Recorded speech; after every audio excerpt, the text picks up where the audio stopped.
Ladies and gentlemen, in this Red Gaming Totocom video we're going to be further discussing Microsoft and privacy, specifically regarding the Kinect device and the Xbox One as a general whole.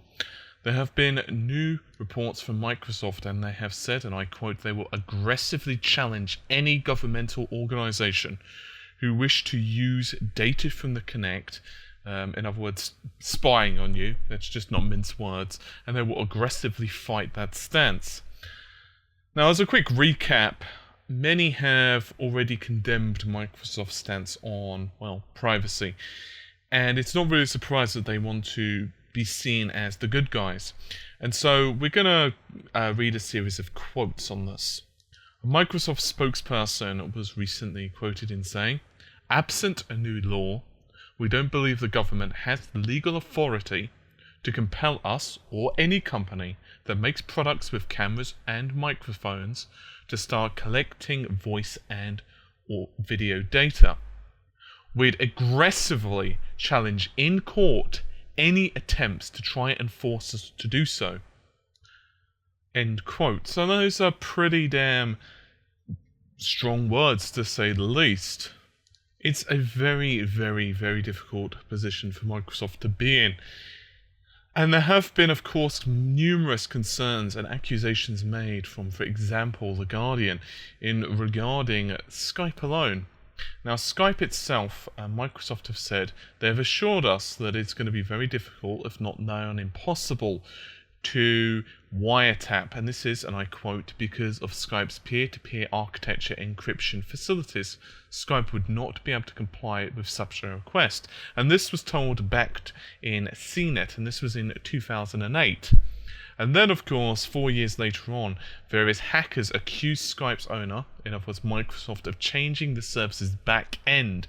Now, the purpose behind this, supposedly, was to allow the government to eavesdrop. However, Microsoft then responded that no, this is actually not the case. They categorically denied the accusations. Now, a lot of this comes down to wording.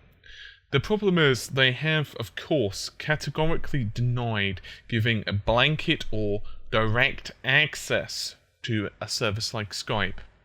However, they haven't denied that they can and or will provide Skype video or audio data to the government upon legal request.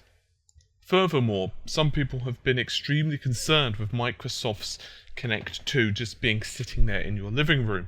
And as I've mentioned before, there are various memes about, Kinect watching you, and various comments about it monitoring every single word that you say in your living rooms. It's almost like that person that you don't want to speak to is just sitting there waiting on you.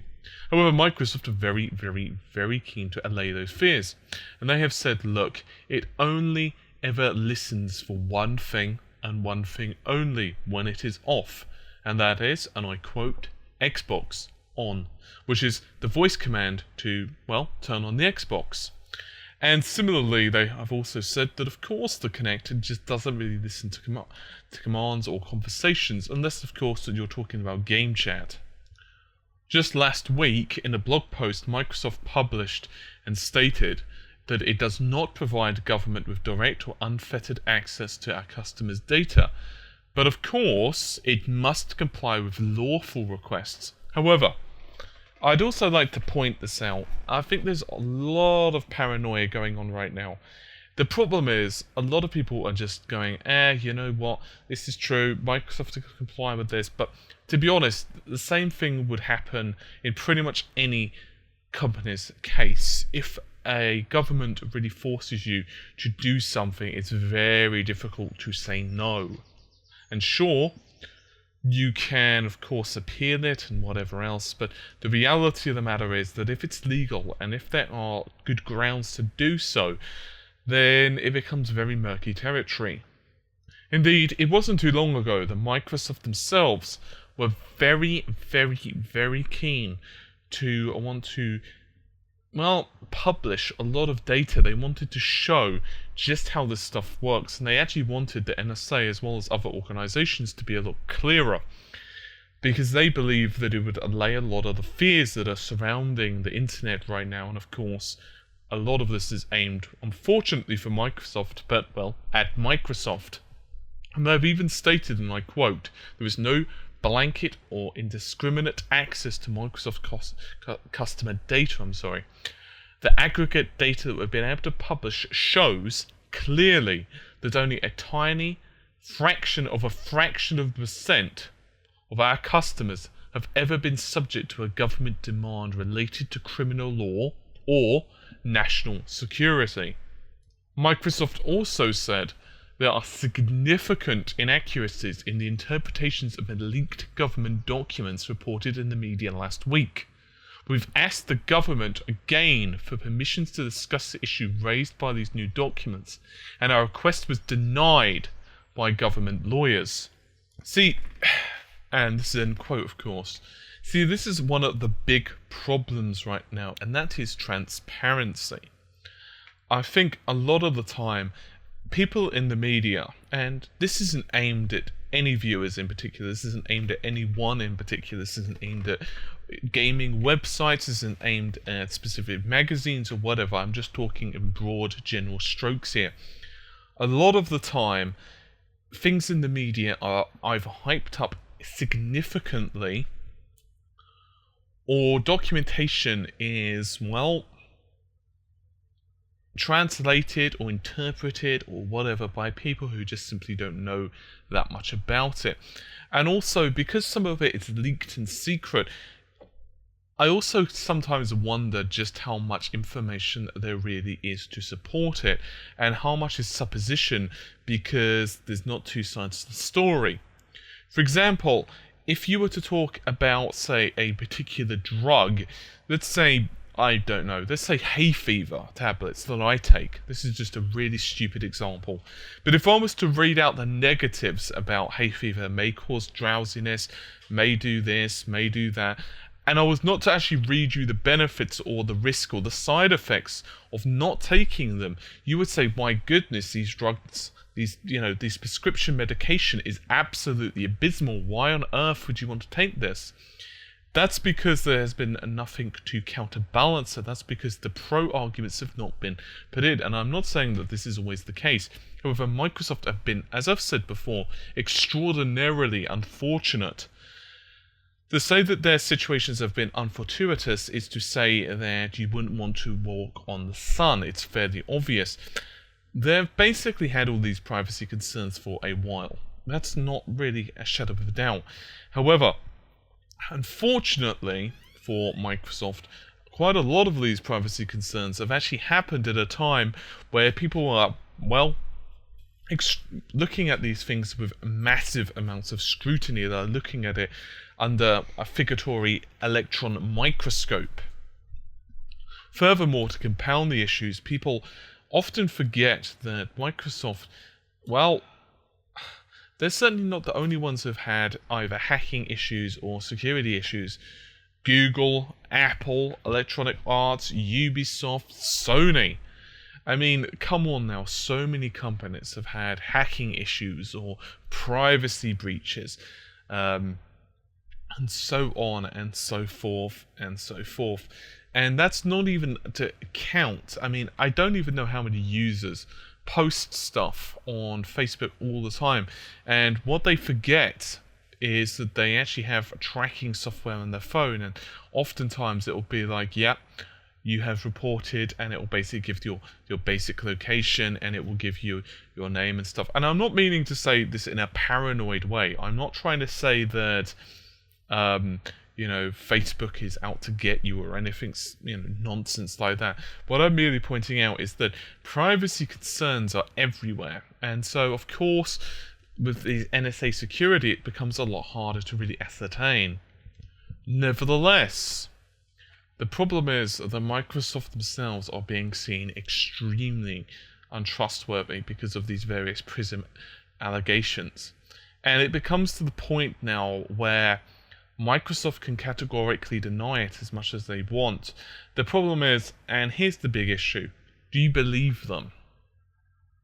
Because here's the thing, as I've said in another video, they can release documentation, but then other people can just say, well, they're lying. That's the really big problem with with these type of slander cases. I think another issue as well that people are having in regards to the whole Skype situation is, as I've mentioned before, despite the fact that the company themselves have disavowed, categorically stated, and been adamant, and I know those phrases all mean pretty much the same thing, but I just want to be really clear on this, that they are not providing blanket or direct access. Once again, they have not denied that Skype itself hasn't provided information based upon certain specific governmental requests. And Microsoft have even said that when we upgrade or update product, legal obligations may in some circumstances require that we maintain the ability to provide information in response to a law enforcement or national security request. And this is very important because a lot of people are saying, well, okay, right now it's not an issue, but what about in the future? I think this is going to be one of those situations, and this is out of a quote of course, but I think this is going to be one of those situations which is going to continue to develop. No doubt, however, one thing is for certain: if there's going to be one winner here, it is going to be not the customer, but, well, Sony, who are obviously absolutely loving this right now. I mean, I think honestly, if I was Sony, and this isn't being biased, this isn't being, taking any side, but I think honestly, they must just be so happy. It's almost like they're sticking needles into a voodoo doll right now, and the voodoo doll is representing Microsoft, and they're just like, yep, one needle. Oh, okay, you've recovered from that mortal wound, let's just inflict another one. For a start, they had the issue with the always online. Then, of course, they had the issue of, okay, people started to figure out that the system is less powerful.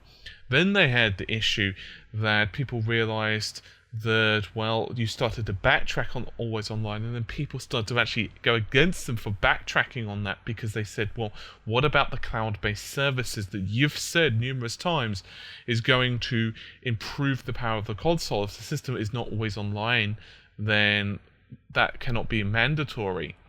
And so even despite the fact that those services have issues such as latency, certain aspects of them like persistent game worlds would indeed be enforceable, whether now not.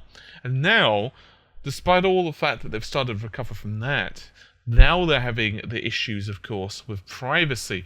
And this is just one thing after another thing after another thing after another thing. And it's also worth noting that Skype itself is by no means the only service. There have been others, of course, that have been implemented, or shall I say, implicated in this very same thing. These include Hotmail and various cloud-based services, such as their cloud drives. So, yeah, it gets a bit silly. And indeed, Microsoft have created a ridiculously good device here. I just released a video yesterday discussing just how awesome this is.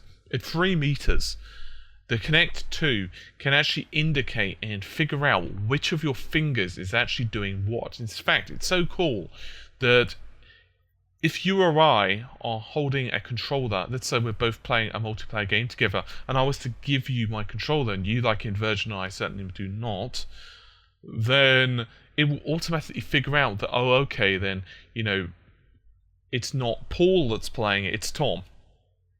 And it'll be done. And therefore you don't have to keep backing into the menu. So in other words, you just set this profile up once and it's done. It's awesome. But many people are somewhat worried about a couple of things. First of all, what happens if their services do get hacked into? Because that's the other thing as well that many people are starting to become concerned with. What about if it's just the fact that Microsoft don't realize for a certain amount of time that, you know what, there's been a backdoor intrusion, and you may scoff and you may laugh, but it even took Ubisoft, it took Sony a while to figure this out. And that is not besmirching those companies, they're tech companies, but the problem is that hacking technology is also improving very quickly as well. Now, I'm not saying that this will happen. I'm not saying that it's likely to happen. I'm just saying that these are some of the fears that I'm reading about on various forums. And then, of course, you've got the issue of, well, are Microsoft lying? And if they're not lying, if they even are telling the truth, who's to say that in 2 or 3 years' time, or maybe 6 months' time for all they know, there isn't going to be a significant change in the law. Now, obviously in America, you guys have a constitutional Bill of Rights, which is supposed to help to protect privacy as far as I'm aware. Obviously, I'm not American, but from what I understand, it's, let me check now. Actually, you know what? I can even read out a specific quote on this very matter. This is from Scott Greenwood, and he is a civil rights lawyer. And he says, and I quote, "It would be a flat violation of what little remains of the Fourth Amendment if the government had the ability to spy on you inside your house via a game system to which it had a back door.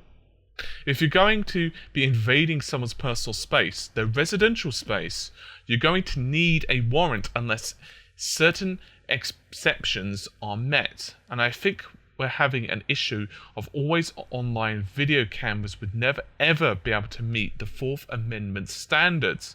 On the other hand, he also added, and I quote, what we don't know is whether there will be secret executive orders or regulations that would permit this to happen. Of course, he's obviously referring to PRISM and various other bits and pieces as well. So I guess this is just going to be the continuing ongoing saga of privacy. So what are my thoughts? Because you're invariably going to ask them in comments if I don't respond. I think that you're really not going to know. I think it's going to be down to your own personal belief system. And I'm not saying that as a cop-out. I'm merely saying that people who believe this, they're not going to be dissuaded by documentation released by Microsoft. Because, well, they don't trust them to tell the truth. And that's the real sticker here, isn't it? Personally speaking, I'm not worried about it. But then, you know, I don't really think it's going to be a huge issue, but then I'm not American for a start, so I don't know how much of an issue it would be for me in the UK either. But then again, I suppose the UK has also been somewhat embroiled on this whole privacy concern as well. Personally, as regular viewers will know, I'm not ordering or pre-ordering an Xbox One at launch. However, well, possibly am, but most likely not. Why? It's not actually to do with the privacy concerns. For me, it's most likely to do with the fact that I've already pre-ordered the PlayStation 4. There are several games on it at launch I want to get, and along with PC games that there are going to be an absolute crap ton of at launch, to do with the fact that I'm also trying to run a gaming channel and everything else. I don't know how much time I'm going to have.